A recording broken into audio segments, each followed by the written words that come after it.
Vou ler então de novo aqui Tiago 1. Eu vou ler o versículo, o capítulo inteiro, e vocês vão ver o quanto ele é rico, né, em palavras, em quantas coisas tem para a nossa vida.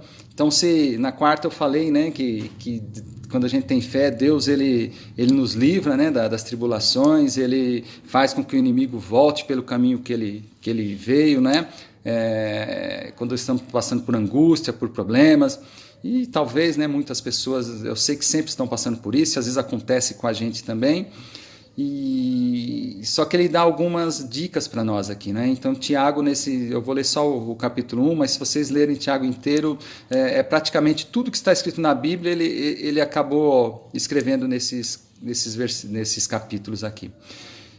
O primeiro diz o seguinte, então vamos lá. Ó. Tiago, servo de Deus e do Senhor Jesus Cristo, as 12 tribos que andam dispersas, saúde. Meus irmãos, tende grande gozo quando cairdes em várias tentações, sabendo que a prova da fé opera a paciência. E aqui eu lembro que nas EBDs, né, nas lições que nós aprendemos lá na EBD, principalmente Paulo fala disso, né, que ele tinha gozo nas tribulações quando ele passava, né, por esses problemas. Mas a gente precisa prestar atenção aqui que essas tribulações, normalmente, quando está escrito na Bíblia, Deus está falando, são por causa de Deus, né? Você passa essas tribulações normalmente porque você está fazendo a obra de Deus, você está no caminho dele. Muitas vezes nós passamos por problemas e não tem nada a ver com Deus, são coisas que a gente mesmo cria, né? São coisas carnalidades, e eu não poderia dizer, né? Acho que Deus não poderia dizer para você ter grande gozo quando você participa dessas provações, mas quando são tentações que o inimigo tem tentado contra a tua vida, não foi você que criou, é para tentar te provar mesmo, aí sim ele diz, né? Paulo diz que ele se alegrava nas provações, e aqui também ele diz isso, né? Você ter grande gozo quando cair em várias tentações, sabendo que a prova da vossa fé opera a paciência. Tenha, porém, a paciência, a sua obra perfeita, para que sejais perfeitos e completos, sem faltar em coisa alguma. E se algum de vós tem falta de sabedoria, peça a Deus, que a todos dá liberalmente, e não lance em rosto, e ser-lhe-á dada. Amém. A gente pede sabedoria, não é? Agora aqui tem algo que, não só sabedoria, mas tudo, né? Na palavra de Deus, tudo que a gente faz, né? Voltado para a vida cristã, tem algo aqui que ele está dizendo, ó, peça, porém, com fé, em nada duvidando, porque o que duvida é semelhante à onda do mar, que é levada pelo vento e lançada de uma para outra parte. Então aqui nós vamos estar orando, né? A gente está sempre intercedendo, pedindo coisas para Deus. E aqui ele está falando da sabedoria, mas tudo que a gente pede para Deus, tudo que a gente, né, coloca diante dele, a gente tem que ter essa fé, não é?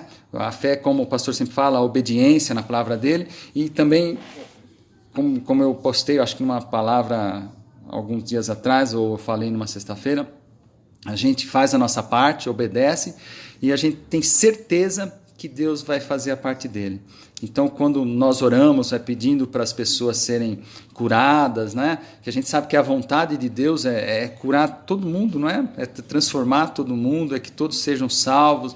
Então, quando a gente ora por isso, a gente tem que ter essa certeza. Quando a gente pede alguma coisa para ele, ter a certeza que ele está ouvindo, não é? E que ele vai fazer o melhor. E quando a gente faz isso com dúvidas, se a gente está às vezes aqui orando por algumas pessoas ou intercedendo por algumas pessoas, mas com dúvida, será que Deus vai fazer? Será que vai acontecer alguma coisa? Entrou um pouco de dúvida, ele diz aqui que é como a onda do mar, né? Acho que todos já foram no mar e já viu como que é a onda, né? Ela vai e volta para um lado, de acordo com o vento, né? A altura. Então ela está sempre cambaleando, né? Ela nunca está plena como deveria ser. E aí ele diz, ó, não pense tal homem que receberá do Senhor alguma coisa.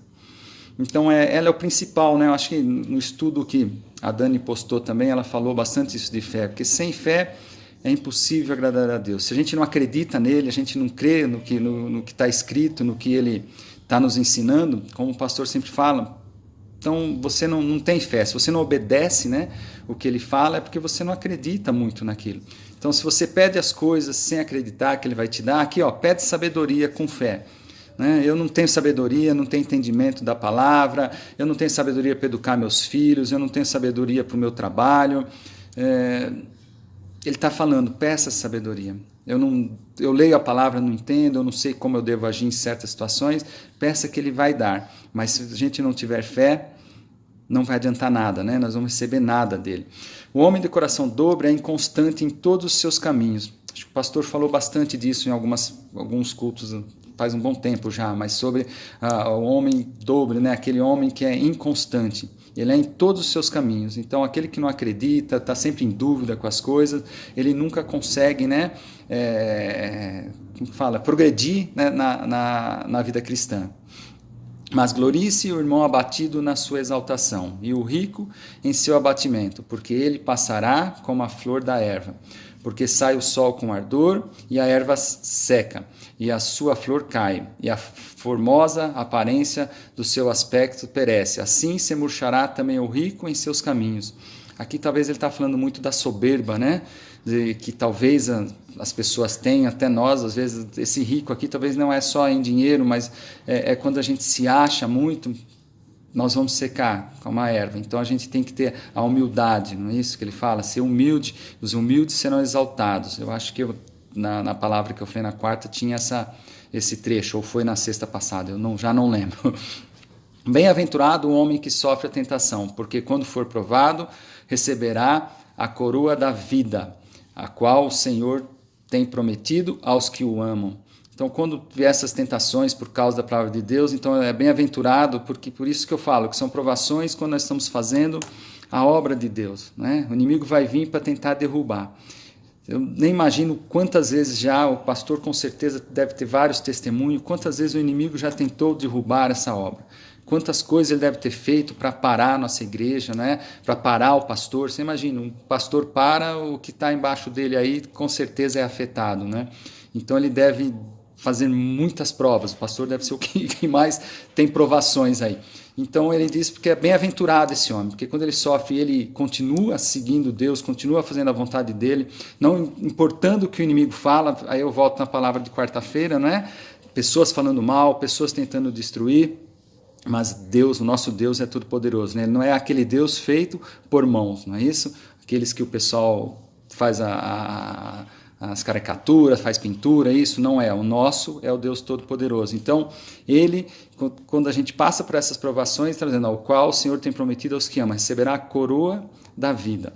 Ninguém sendo tentado, diga, de Deus sou tentado, porque Deus não pode ser tentado pelo mal e a ninguém tenta. O que eu entendo aqui é que essas tentações é sempre o inimigo que vai vir, né? Ele que joga a seta, ele que vem tentar nos derrubar. Até se vocês lembrarem, em Jó, quando aconteceu tudo aquilo lá, era o inimigo que estava colocando as coisas nele, tentando destruir, não é isso? Deus apenas permitiu, mas Deus não consegue, ele não tem como lançar nenhum mal na tua vida.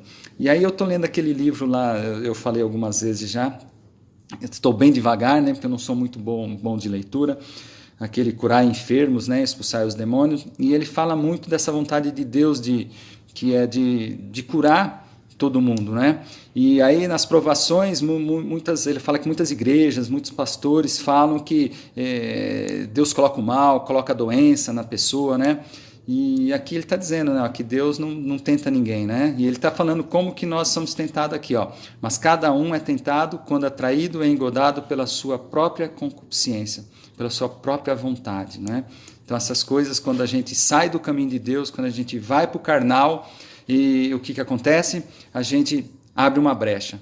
E quando a gente abre essa brecha, o inimigo está ao derredor tentando tragar, não é isso? Ele está ao derredor, ele está olhando. Você abriu a brecha, deu lugar à carnalidade, aí ele vem com essa tentação. Então a tentação é engodada pela nossa própria concupiscência, né? Pela nossa própria vontade. Depois, havendo a concupiscência concebido, dá à luz o pecado. E o pecado, sendo consumado, gera a morte. Então aqui ele está dando, né, a dica, o que acontece se a gente deixar esse nosso desejo, essa nossa carnalidade tomar lugar na nossa vida e ser mais forte do que o nosso espiritual, não é isso? Desculpe. Aí ele diz assim, ó, não erreis, meus amados irmãos, toda boa dádiva e todo dom perfeito vem do alto, descendo do Pai das luzes, em quem não há mudança nem sombra de variação. Então Deus, a gente sempre ouve falar, Ele é o que era antigamente, o que foi ontem, o que é hoje e será amanhã, sempre o mesmo. Então não há variação nenhuma, até as obras dele, né, que a gente vê bastante coisas que aconteceu na Bíblia, para acontecer hoje novamente, né, e vai acontecer amanhã, ele é sempre o mesmo, não é? A palavra dele não muda. Segundo a sua vontade, ele nos gerou pela palavra da verdade, para que fôssemos como primícias das suas criaturas. Portanto, meus amados irmãos, todo homem seja pronto para ouvir, tardio para falar, tardio para se irar. De novo, né? Aí tem aquela brincadeira, né? A gente tem 2 ouvidos e uma boca. Então, a gente tem mais órgãos para ouvir, não é isso?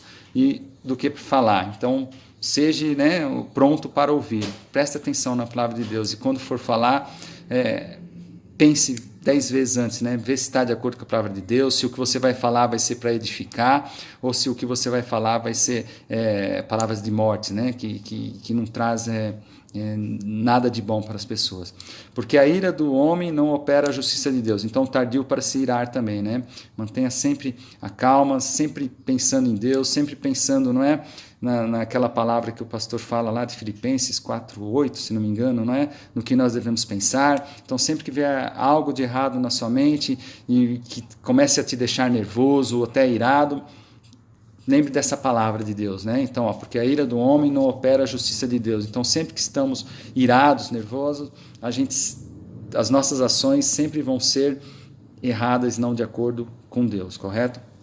Por isso, rejeitando toda a imundícia e superfluidade de malícia, recebei com mansidão a palavra em vós enxertada, a qual pode salvar as vossas almas.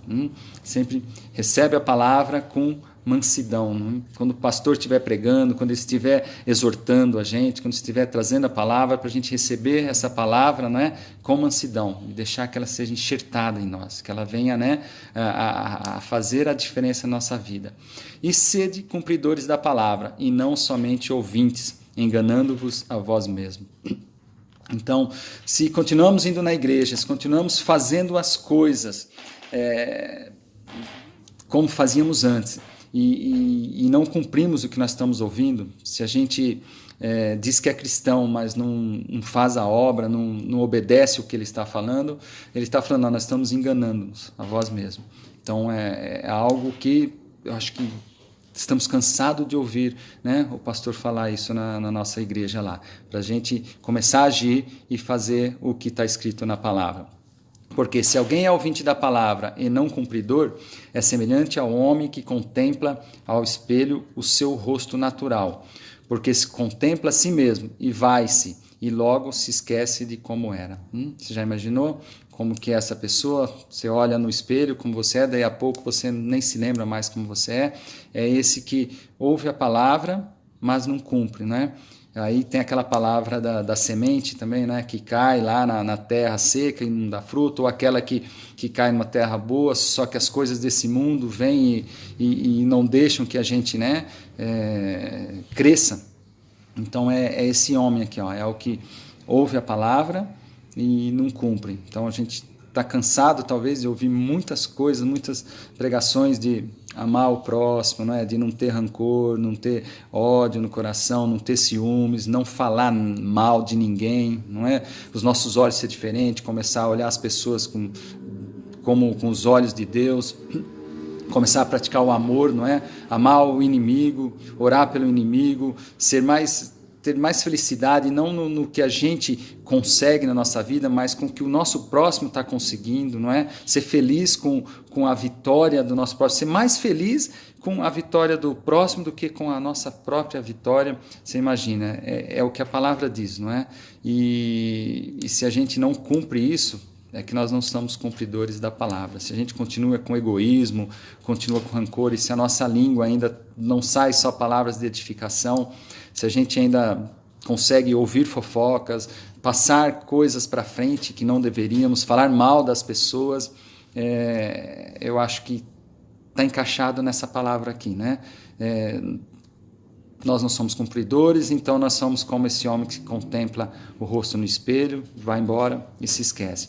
Aquele, porém, que atenta bem para a lei perfeita da liberdade e nisso persevera, não sendo ouvinte esquecediço, mas fazedor da obra, este tal será bem-aventurado no seu feito.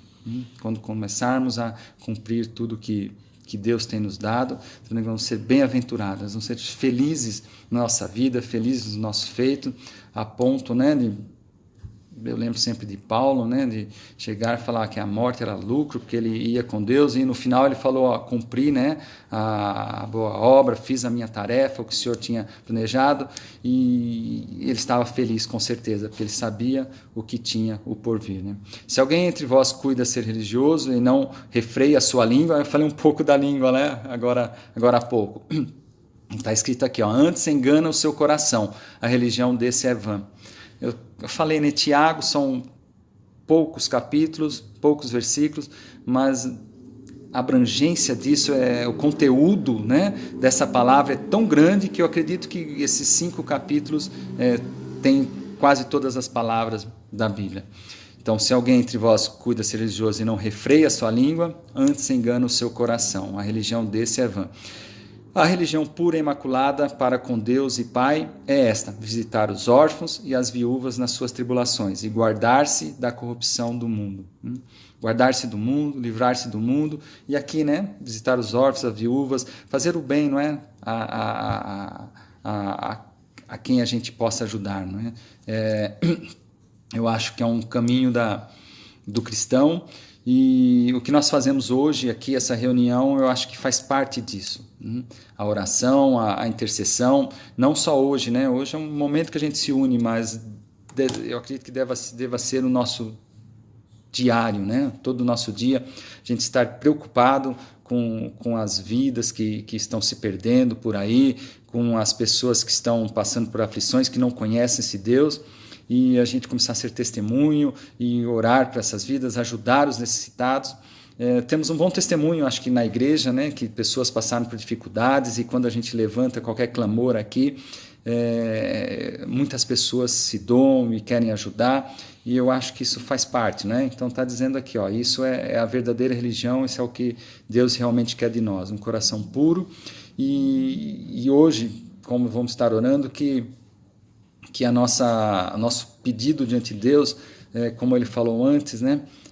A gente tem a certeza do que nós vamos pedir, certeza que nós vamos receber, porque se duvidarmos, ele diz que nada vamos ter. Então, sem fé é impossível agradar a Deus, sem praticar o que nós estamos aprendendo, é impossível agradar a Deus. E se a gente continuar gostando dessas coisas do mundo, nós estamos enganando, né, a nós mesmos. Amém? É isso que eu queria falar hoje.